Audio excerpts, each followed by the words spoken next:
नमस्कार। देश के कई राज्यों में एसआईआर की प्रक्रिया लगातार जारी है और लोग इस फॉर्म को भर भी रहे हैं, लेकिन कुछ सारे सवाल भी लोगों के मन में हैं। उन तमाम सवालों को लेकर के हम मौजूद हैं, मैम के साथ बात करेंगे और ये बीएलओ हैं जो लोगों की मदद कर रही हैं इस फॉर्म को भरने में और तमाम प्रक्रिया को समझाने में। मैम, आपका नाम? जी, मैं नीलम रानी, मैं पार्ट 77 पर यहाँ काम कर रही हूँ गौतम बुद्ध नगर में। नमस्कार। नमस्कार मैम, ये कितने राज्यों में प्रक्रिया चल रही है एसआईआर की? 12 राज्यों में चल रही है। 12 राज्यों में चल रही है। और कब से कब तक है ये पूरी प्रक्रिया? ये 4 नवंबर से और 4 दिसंबर तक। 4 नवंबर से 4 दिसंबर तक तमाम लोगों को भरना है। हाँ जी। इस फॉर्म को, जो वोटर है। हाँ जी। तो मैम, कई सारे सवाल होते हैं, मैं आपसे उन्हीं सवालों को लेकर के आज बात करने आया हूं, जिससे कि बाकी लोग जो भरने जाएं, कुछ लोगों को समस्या आती है, वो समस्या भी खत्म हो जाए। हालांकि मैं आपको एक बात बताऊं कि वाकई बीएलओ जो इस फॉर्म को भरने में मदद कर रहे हैं लोगों की, वो बहुत ज्यादा मेहनत कर रहे हैं और बहुत मदद कर रहे हैं। कई बार लोगों की क्वेरी, एक ही क्वेरी 10-10, 20-20 लोग लेकर के आते हैं, लेकिन वो फिर भी उन्हें बड़े पोलाइटली, बड़े अच्छे से समझाते हैं। तो इसीलिए जी, मुझे बताइए क्या है प्रक्रिया और कैसे कैसे ये आगे बढ़ेगा? जी जी, इसे इंग्लिश में बोलते हैं EF, इन्यूमेशन फॉर्म। जी जी जी, ठीक है जी। हाँ। और इसको हम कर रहे हैं SIR, स्पेशल इंटेंसिव रिवीजन। ठीक है। हम इसे फॉर्म दे के भी अपनी, ये गणना प्रपत्र है। हाँ जी। अच्छा। और ये जो एक्चुअली इसका रीजन है कि वोटर आईडी कार्ड वेरिफिकेशन, जो हमारे देश में सबकी वोट बनी हुई है, तो वोट बहुत से व्यक्ति जो होते हैं वोट जैसे अपने होम टाउन में भी बनवा लेते हैं और जहाँ सर्विस करते हैं वहां भी बनवा लेते हैं। तो इस तरह से हर बंदे के पास कई वोटर आईडी कार्ड हो जाते हैं। लेकिन अब जो ये एसआईआर प्रक्रिया हो रही है, ये इसलिए हो रही है ताकि इस प्रक्रिया के बाद उनका एक ही वोटर आईडी कार्ड रहेगा। मतलब एसआईआर जो है, स्पेशल इंटेंसिव रिवीजन, उसमें लोगों को गणना प्रपत्र भरना है। अच्छा, ये इन्यूमेशन फॉर्म जो है, यही भरना है लोगों को एसआईआर। हाँ जी, ठीक है। अच्छा, इसे आप ऑनलाइन भी सबमिट कर सकते हैं। अच्छा, कौन सी वेबसाइट है? तो इसकी वेबसाइट है voters.eci.gov.in। एक बार फिर से ध्यान से आप देखिएगा, ये जो साइट है जहां पर आप इसे भर सकती हैं, मैम ने बताया, वहां से आप फॉर्म भी निकाल सकते हैं? नहीं, निकाल नहीं सकते। अच्छा, निकालने, भर सकते हैं ऑनलाइन। हाँ जी, केवल उनका नाम वो है voters.eci.gov.in। इसके लिए आप क्या करेंगे, जब इस साइट पर जाएंगे तो आपको अपना एनडीटी नंबर यानी वोटर आईडी कार्ड जो नंबर होता है, आप उसे फिल करेंगे। इसके बाद क्या होगा, आपके पास एक ओटीपी आएगा, तो उस ओटीपी को डालने के बाद आप इसे फॉर्म को फिल कर सकते हैं। इस फॉर्म में फिल करते समय आपको 3 प्रक्रियाओं से गुजरना पड़ेगा।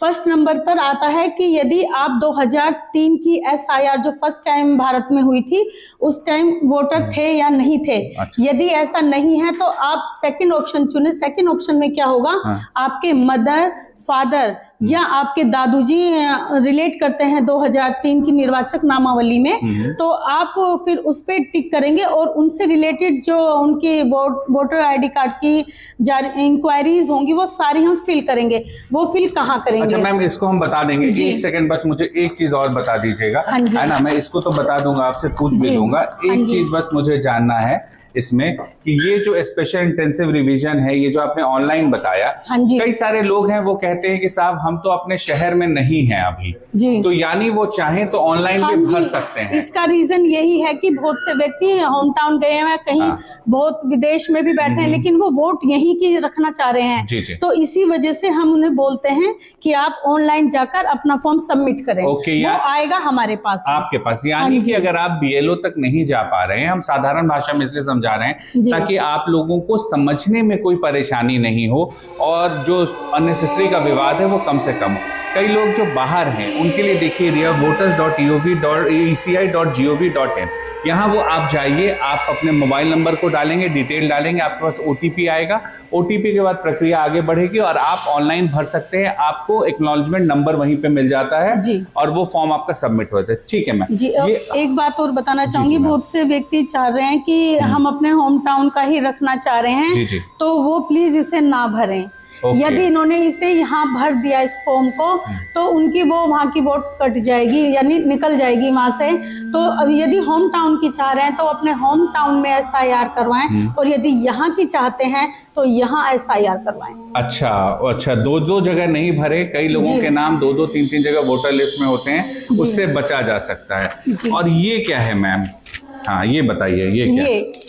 ये है हमें ना EF यानी इन्फॉर्मेशन फॉर्म भरते समय जरूरी डॉक्यूमेंट्स। अच्छा। तो हम क्या करेंगे, सबसे पहले अपनी वोटर ID कार्ड को कैरी अपने साथ करें, क्योंकि कभी कभी ऐसा होता है हम यहाँ 2-3 व्यक्ति काम कर रहे हैं, जी। लेकिन हम तीनों व्यक्ति में से भी उनके वो फॉर्म नहीं निकल पा रहा है। तो हम सर्च करके उनको बता सकते हैं कि किसी अन्य पार्ट पर यानी किसी अन्य BLO पर आपकी ये वोटर फॉर्म हो सकता है। वो हम आपको अवेलेबल भी कराएंगे, उनका फोन नंबर वगैरह। फिर दूसरा है आधार नंबर, ये ऑप्शनल है, लेकिन यदि आप आधार भरते हैं तो मैं मानती हूँ ज्यादा अच्छा है। ठीक है मैम। फिर एक आपका 1 फोटो, ये न्यू होना चाहिए, जैसे बच्चे का हम पुराने टाइम का फोटो वो अब यंग एज में है या ओल्ड एज में है, तो उसको वेरीफाई करने के लिए नया फोटो अभी तुरंत खिंचवा के दीजिए, वो ज्यादा अच्छा है। ज्यादा अच्छा। और ये है, ये 2003 की SIR इंक्वायरीज हैं। इसमें या तो आपके खुद का वोटर ID कार्ड हो 2003 का, यदि आप 2003 से रिलेट नहीं है तो आपकी मदर या फादर का वोटर ID कार्ड होना चाहिए। किसी के पास वो फिजिकल भी नहीं है, तो हम क्या करेंगे, वो यहाँ पर जाएंगे, वोटर्स लिस्ट 2003 गूगल करें, इसमें हमारी जो पेरेंट्स की लिस्ट है वो निकल कर आएंगी। वो सबसे पहले पूछेंगे, हमारा स्टेट पूछेंगे, फिर डिस्ट्रिक्ट पूछेंगे, फिर असेंबली कॉन्स्टिट्यूंसी पूछेंगे। उसके बाद हम और चीजें खुद भी अपने नाम से सर्च कर सकते हैं। ये देखिए, जो 2003 वोटर लिस्ट जो बता रहे हैं, यानी कि आप जब सर्च करेंगे वोटर लिस्ट 2003, तो जरूरी नहीं कि 2003 में आप वोटर हो सकता है आप उस वक्त 18 साल के नहीं हुए हों, तो आपके फादर जहां वोट डालते हों उनसे आप पूछ सकते हैं। कई लोग कहते हैं कि मेरे पिताजी भी अब इस दुनिया में नहीं है, कई लोग, कोई बात नहीं, तो जहां वो रहते थे ये तो पता चल जाएगा। वो जहां रहते थे वहां पे किसी से भी आप पूछेंगे फोन करके कि आप लोग कहां वोट डालने जाते थे, तो वो आपको बता देंगे, पार्ट नंबर क्या था, तमाम चीजें, उससे आपको आसानी से मिल जाएगा। और इस प्रक्रिया के तहत ढूंढने में 10 से 15 मिनट लगता है मैम, उससे ज्यादा तो नहीं टाइम लगता? नहीं लगता नहीं है, पर कभी कभी इश्यू हो सकते हैं, तो ये आपको करना पड़ेगा, ये जरूरी है। ये जरूरी है उस समय में आपके परिवार में आपके पिताजी या जो भी वोटर थे आपके सामने, उनका वो। ये क्या है मैम? ये है, बहुत से नए बच्चे हैं जो 18 साल के पूरे हो चुके हैं, या किसी कारणवश किसी व्यक्ति की वोट नहीं अभी तक बनी है, तो वो एक ऐप है वोटर हेल्पलाइन ऐप, इसे आप प्ले स्टोर से डाउनलोड करें। इसके बाद यदि हम अपनी नए वोटर ID जनरेट करना चाह रहे हैं तो हम फॉर्म 6 भरेंगे। और यदि ऐसा है कि हमारा होम टाउन में हमारा वोटर ID बना हुआ है लेकिन हम रहते यहाँ हैं, तो हम चाह रहे हैं कि हमारी वोटर ID यहाँ बन जाए, तो हम क्या करेंगे, फिल फॉर्म 8 फॉर्म नंबर। लेकिन इस बात का ध्यान रखें, इस फॉर्म को भरते हुए जहां भी आपकी होम टाउन में ये वोटर ID है, पहले वहां यदि SIR हो रहा है तो पहले वो कराएं, इसके बाद ये फिल फॉर्म करें। ओके, अगर वहां हो रहा है तो उसको भी करें। सबसे पहले वो करें। ठीक है, तो ये तमाम प्रक्रियाएं हैं जिसके तहत आप आ सकते हैं। अब हम आते हैं, देखते हैं ये फॉर्म कैसा होता है। ये फॉर्म है जिसमें हमने डिटेल छुपा दी है, किसी का नाम है उसको हम नहीं दिखा रहे हैं। फॉर्म ऐसा होता है, ऊपर में लोगों का जिनका भी वोटर आई कार्ड होता है उनका डिटेल भरा होता है, और उसके नीचे में ये होता है। इसको कैसे भरना है वो आप बताइए। हाँ, ये सबसे पहले ये सामने रखे कैमरा में। हाँ जी। जिस बंदे का ये voter ID card SIR form है, उनके सबसे पहले क्या होगा, डेट ऑफ बर्थ होगी जो आधार कार्ड पर होनी चाहिए। ये उसका है जो आवेदक है, उनका जन्मतिथि जिनका ये फॉर्म है। फिर इनकी आधार संख्या लिखनी है। ये वैकल्पिक है, लेकिन मेरा मानना है भर दे तो ज्यादा अच्छा है। जी ठीक है। फिर उनका मोबाइल नंबर आएगा इधर, उनके पिता, उनके फादर का नाम आएगा, ये बहुत ही जरूरी है। अभिभावक का नाम यहाँ पर भरना होगा, है ना? नहीं, पिता का भरें तो ज्यादा अच्छा है। ठीक है। फिर इनकी जो EPIC ID है, वोटर ID जरूरी नहीं है आप लिखे हो तो लिख देना, कोई जरूरी नहीं है। ठीक है। माता का नाम भी लिखना बहुत जरूरी है जी। ठीक है जी, ये भी ऑप्शनल है। पति या पत्नी का नाम यदि लागू हो, शादी हो गई हो तो लिख दें, ऐसे ही यहाँ पर ये लागू हो रहा है, शादी हो तो लिख दें। अब एक बार आपको हम बता देते हैं, ये जो जन्म तिथि है यहाँ पर, आप ध्यान से देखिए इस कार्ड में, ये जन्म तिथि आपको अपनी जन्म तिथि भरनी है। अगर आप वोटर लिस्ट में आपका नाम है, आपका अपना SIR में शामिल हो रहे हैं। तो उसके नीचे आधार संख्या है, वैकल्पिक है, भर देंगे तो अच्छा रहेगा। मोबाइल नंबर जरूर भरिए, उससे डेटा वो होता है, पता चलेगा। पिता या अभिभावक का नाम, पिता का नाम भर दीजिए। अगर उनका आईपीआईसी नंबर, एपिक नंबर आपके पास है तो भरिए ईपीआईसी नंबर, अगर नहीं है तो छोड़ दीजिए। माता का नाम जरूर भरिए, उनका ईपीआईसी नंबर है तो भरिए, नहीं तो छोड़ दीजिए। पति, अगर पत्नी या कोई है आपके तो उनका नाम जरूर भर दें, अगर नहीं है तो उस कॉलम को छोड़ दीजिए। मैम इसके नीचे 2 कॉलम है, ये क्या है? ये ध्यान देने योग्य बात है। इसमें क्या है, ये जो हमारे हाथ पे लेफ्ट पे पड़ेगा जी, तो ये जो लेफ्ट हैंड वाला है, इसमें हम क्या करेंगे, यदि हमारा स्वयं का सेल्फ का 2003 का वोटर आईडी कार्ड है तो यहाँ सेल्फ एंट्रीज जाएंगी। यहाँ एक मिनट मैम, यानी कि मैम आप कह रही हैं कि 2003 में जिनका नाम वोटर लिस्ट में था, जो 18 साल के थे, कहीं भी उनका नाम था, कहीं भी भारत में कहीं भी उनका नाम था, वो उस समय वाला डिटेल लेफ्ट साइड में भरेंगे। हाँ जी, लेफ्ट में भरेंगे। और यहाँ निर्वाचक के नाम में बहुत कंफ्यूज हो जाते हैं सभी, यहाँ पर उनका खुद का नाम होगा। अच्छा, जिनका वोटर आईडी कार्ड है, जिनका SIR हो रहा है, उनका खुद का नाम होगा, खुद का नाम होगा। और इसके बाद ये ईपिक नंबर डाले ना डाले, अगर है तो डाल दीजिए। संबंधी के नाम में क्या होगा, संबंधी के नाम में अपने हम फादर का लिखते हैं, जैसे कि बाई चांस ऐसा हो फादर, यहाँ पर लेडीज का आया है, जैसे ये लेडीज हैं कोई जिसका है मेरे हाथ में, तो इन लेडीज ने अपना नाम लिखा, ठीक है। लेकिन यहाँ उनकी जो वोटर आईडी बनी थी वो पापा के टाइम में बन चुकी थी, जब मतलब वो, तो पिता का भरिए, तो पिता का नाम आएगा और संबंध लिखेंगे हम, वो पिता हैं हमारे। अगर मान लीजिए मैम किसी का 2003 में पति रहे उस समय में, तो वो पति का, तो वो यहाँ पति का नाम लिखेंगी और संबंध में लिखेंगी पति, ठीक है जी। और इसके बाद जो भी उस टाइम की एंट्री हम सर्च करेंगे 2003 की, जो भी एंट्री जहां भी हमने जोन से भी जिले और या जोन से भी राज्य में हमने अपनी वोट दी होगी, उसकी सारी इंक्वायरीज यहाँ भरी जाएंगी। ओके, इसमें देखिए और आगे ध्यान दीजिए, राज्य का नाम है, जिले का नाम है, उसके बाद विधानसभा निर्वाचन क्षेत्र का नाम है। आप 2003 में कहां वोट डालते थे? अगर आपका वोटर आईडी कार्ड बना हुआ था तो आपको लेफ्ट वाला भरना है। अगर 2003 में आपका वोटर आईडी कार्ड था तो आप लेफ्ट वाला भरिए। जिले का नाम, राज्य का नाम, विधानसभा निर्वाचन क्षेत्र का नाम, निर्वाचन क्षेत्र की संख्या होती है। आप जब 2003 वाला गूगल करेंगे जो हम लोगों ने बताया, तो आपको विधानसभा क्षेत्र की संख्या भी उसमें मिल जाती है, भाग संख्या भी और क्रम संख्या भी। ये बहुत इंपॉर्टेंट है, ये बहुत ही इंपॉर्टेंट पार्ट है। यदि ये क्लियर है हमारा, तो हमारा डॉक्यूमेंट्स बिल्कुल क्लियर है, इसमें नो प्रॉब्लम। ठीक है, ओके। तो ये तमाम चीजें भरेंगे। कहाँ मिलेगा, हमने शुरू में वीडियो के दिखाया है किस तरह आप ढूंढेंगे। आप फिर से वीडियो देख लीजिए, आपको पता चल जाएगा, आप आसानी से इसको ढूंढ सकेंगे और तमाम चीजें इसमें भर सकेंगे। और राइट क्या है मैम? इसमें हमारे जो राइट हैंड पे पड़ता है, इसमें यह है कि यदि हमारा सेल्फ नहीं है, वोटर आईडी कार्ड सेल्फ का नहीं है, तो हम इसमें अपने मदर या फादर, ठीक है, मदर या फादर का लिख देंगे। तो जैसे हमारे फादर का, समझिए हमारे हाथ में फादर का कार्ड है, तो हम यहाँ फादर का नाम लिखेंगे, उनकी ईपिक नंबर लिखेंगे, ऑप्शनल है। फिर यहाँ पे है संबंधी का नाम। संबंधी का नाम का मतलब है कि उनके पापा का नाम, यानी हमारे दादू का नाम। तो यानी जैसे यहाँ हम बोले सतपाल है, तो सतपाल जी के फादर का नाम है सगवा जी, तो यहाँ पे आप ऐसे लिख देंगे। और यहाँ पर संबंध हुआ, इनका रिलेट हुआ, पिता हैं ये इनके।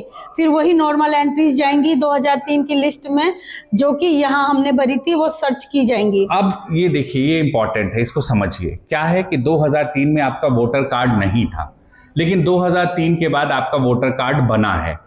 आपको लेफ्ट छोड़ देना है। ध्यान से सुनिएगा, मेरे राइट में आ रहा है, ये दिख रहा है आपको, ये फॉर्म को जब आप हाथ में लेंगे तो आपके फॉर्म के जो बाईं तरफ दिखेगा, हाँ वो लेफ्ट होगा। इस लेफ्ट को छोड़ के आपको सिर्फ राइट भरना है। अगर 2003 में आपका वोटर आई कार्ड नहीं बना था, आप 2003 में आप वोटर नहीं थे, अगर उसके बाद वोटर हुए, तो आपको सिर्फ राइट वाला भरना है। किनका डिटेल भरना है? 2003 में जो आपके पिता थे, आपके संबंधी, उन तमाम लोगों का नाम और डिटेल भरना है। एक बात का और ध्यान रखें, जैसे माना कि यदि ये आपकी वाइफ का है या आपकी बेटी का है, तो हम बहू हैं, ठीक है, तो बहू का हम क्या करेंगे, उनके मदर फादर का हमें मंगवाना पड़ेगा। आपकी वाइफ है तो उनके मदर फादर का हमें कार्ड की एंट्री देनी पड़ेगी। इसमें आप अपने कार्ड की एंट्री नहीं कर सकते। अच्छा, तो यहाँ पर जो है ये वाला जो कॉलम है, जो आपको आपके फॉर्म जब आप हाथ में लेंगे, तो फॉर्म के दाईं तरफ ये आएगा कॉलम। इसमें तब भरना है जब 2003 में आपका वोटर आई कार्ड नहीं था, आप SIR में नहीं थे। अगर आप थे तो आपके डिटेल आपको लेफ्ट में भरने हैं, और यहाँ पर जो राइट में आप भरेंगे तो क्या डिटेल है, आप तो थे नहीं वोटर आई कार्ड में, तो आप अपने फैमिली में अपने पिता का डिटेल सारा भरेंगे। उसी तरह से कौन से विधानसभा क्षेत्र है, कौन सा भाग संख्या था, कौन सा क्रम संख्या था, इससे ये पता चल जाएगा कि आपके पिता उस वक्त में वोटर आई कार्ड में थे। एक इंपॉर्टेंट चीज जो मैम ने मुझे बताया था, मैं उनसे फिर से पूछूं, मैम यहाँ पर अगर मान लीजिए कि मेरा नाम आज के दिन में कुछ बदल करके मान लीजिए मुकेश कुमार हो गया है जी। 2003 में जो था, जिन्होंने वोटर आई कार्ड बनाया था, उन्होंने मुक्की कुमार कर दिया था। तो हाँ, इस बात का ध्यान रखें कि जो भी उस टाइम 2003 में लिखा था एग्जैक्ट वही हमें एंट्री यहाँ डालनी है। चाहे हमने अपना नाम दोबारा से सही करा लिया है, हाँ। चेंज करा लिया है, हम उससे नहीं लिखेंगे।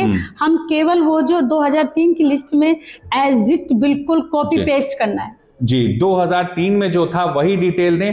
अगर पिताजी का भर रहे हैं तो भी उनका जो डिटेल था, उनके फादर का डिटेल था, भले नाम गलत हुआ हो कहीं भी, लेकिन वही डिटेल यहां भरें, जिससे कि बाद में सर्च करने में परेशानी नहीं हो और तुरंत वो मिल जाए, ये कंफर्म हो ये आपका है। तो ये फॉर्म है। एक प्रश्न और आएगा यहाँ पर, हाँ। कि जैसे कि हमारा बच्चा है, हाँ। ठीक है, और मेरी भी खुद का भी मेरा कार्ड नहीं था 2003 में, तो अब क्या करें? हाँ। फिर वो किसकी एंट्री डालेगा बच्चा? तो उसमें उनके दादू के कार्ड की एंट्री। अच्छा, कई लोग कहते हैं मेरे फादर का भी 2003 में हाँ, नहीं है, तो दादाजी का डाल हाँ, दे। तो फिर हम यहाँ थोड़ा सा लिख देंगे संबंधी का। हाँ, यहाँ पे इस साइड भरेंगे ना? नहीं, एक मिनट सर, यहाँ पे पिता अभिभावक फिर बना देंगे हम उन्हें दादाजी का नाम लिख देंगे यहाँ पर, ठीक है। बस यहाँ लिख के और अपना नाम लिख के और दादाजी का नाम लिख के हम यहाँ पर सारी एंट्री दादा की डाल देंगे। तो ये इंपॉर्टेंट ये फॉर्म है। SIR की प्रक्रिया कब तक चल रही है मैम? ये 4 दिसंबर तक ये प्रक्रिया चल रही है, और इस प्रक्रिया में ये फॉर्म है जो आपको भरना है। बहुत आसान सा फॉर्म है। BLO जो है वो मदद कर रहे हैं इस फॉर्म को भरने में, और इससे ये सुविधा है कि आपको कोई परेशानी नहीं होगी इसमें। अगर कोई परेशानी होती तो आप ऑनलाइन भी फॉर्म भर सकते हैं, उसकी प्रक्रिया भी हमने आप लोगों को बता दी, और आप YouTube सेशन भी ले सकते हैं। हाँ, आप देख सकते हैं, इस वीडियो को देख करके आपको पता चल जाएगा कैसे भरना है, क्या भरना है। इसीलिए हम लोगों ने बड़े आसान से शब्दों में आपको समझाने की कोशिश की है। अभी की जो डिटेल है वो आपको सबसे ऊपर वाले कॉलम में भरना है। अभी जो आपका डिटेल था, जो अभी आप वोट दे रहे हैं, वो अगर आप 2003 में वोटर थे तो जो आपके हाथ में फॉर्म आएगा उसके बाएं साइड में जो नीचे कॉलम है उसमें भरिए। अगर आप वोटर नहीं थे, आपके पिता वोटर थे या आपके दादाजी वोटर थे, तो दाहिने साइड में जो कॉलम आएगा उसे भरिए। जिन लोगों ने फॉर्म लिया है, देश में कहीं जिन जिन राज्यों में हो रहा है, SIR हो रहा है, वो लोग अगर BLO से फॉर्म लेके जा रहे हैं तो वो जरूर उस फॉर्म को भर करके जमा कर दें। 4 दिसंबर से पहले भर के जमा कर दें, जिससे कि उनका नाम SIR में आ सके। ऐसा ना हो कि देरी होने की वजह से उनका नाम उस और एक प्रश्न सब बहुत ज्यादा पूछ रहे हैं कि क्या यदि SIR फॉर्म में कोई गलती होती है, कुछ सबमिट नहीं हो पा रहा है सही से, क्या हमारी वोट कट जाएगी? नहीं, ऐसा नहीं है, वोट नहीं कटेगी। इसके केवल क्या होगा, हमारे पास नोटिस आएगा। प्रक्रिया ये पता नहीं मुझे कब तक संभव होगी, नोटिस आएंगे, और नोटिस के बाद हमें ये कुछ डॉक्यूमेंट्स जो यहाँ 13 डॉक्यूमेंट्स हैं, इनमें से कुछ अवेलेबल कराने पड़ेंगे। उसके बाद हमारी वोट सिक्योर हो जाएगी। देखिए, 13 डॉक्यूमेंट्स भी हैं जिन डॉक्यूमेंट्स को आपको उपलब्ध कराना होगा, जिससे कि मान लीजिए कि अगर आप SIR में कुछ आपकी गलती चली जाती है तो आपको दोबारा बुलाया जाएगा, बुलाया जाएगा, नोटिस आएगा आपको कि भाई आप अपनी प्रक्रिया को सही करवा लीजिए। तो 13 डॉक्यूमेंट्स में से कोई भी एक डॉक्यूमेंट्स आपको तब लेकर के जाना होगा। अभी जरूरी ये है कि आप इस फॉर्म को भरिए। कोई समस्या हो, ऑनलाइन इस वीडियो को 5-5, 6-6 बार देखिए, जिससे आपको कोई परेशानी नहीं हो। और BLO ग्राउंड पे बहुत काम कर रहे हैं, मेहनत से, यकीन मानिए बहुत अच्छा काम कर रहे हैं। थोड़ा सहयोग आप लोग भी कीजिए। ये आपका वोटर लिस्ट में नाम का मामला है, आपके लिए SIR हो रहा है। ये BLO या सरकार या चुनाव आयोग का SIR नहीं है, ये आपकी सुविधा के लिए हो रहा है, जो करवाया जा रहा है। और 2003 के बाद हो रहा है, तो 22 साल बाद हो रहा है। इंपॉर्टेंट है कि अगर आप वोटर हैं तो आप जरूर अपना नाम SIR में शामिल करवाइए। और शुक्रिया मैम, और कोई जानकारी आप देना चाहेंगे SIR को लेकर के? सर, आप पूछ लीजिए, मेरे हिसाब से मैंने सारी जानकारी दे दी है। तो ये प्रक्रिया 4 दिसंबर तक चलेगी, है ना, और उसके बाद आप लोग तमाम फॉर्म्स जो है वो सबमिट कर देंगे।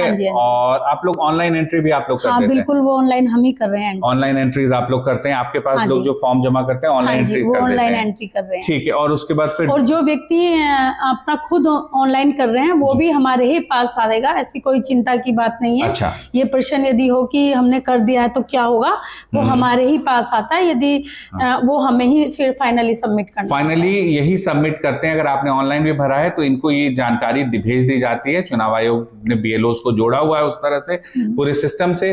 तो ये एक अच्छी प्रक्रिया है और इस प्रक्रिया पर डरना नहीं है, आराम से जाइए, भरिए फॉर्म। कोई समस्या हो इस वीडियो को 10 बार देख लीजिए। आपके तमाम प्रश्नों का जवाब देने की कोशिश आपने की है। शुक्रिया, बहुत बहुत आभार आपका, धन्यवाद।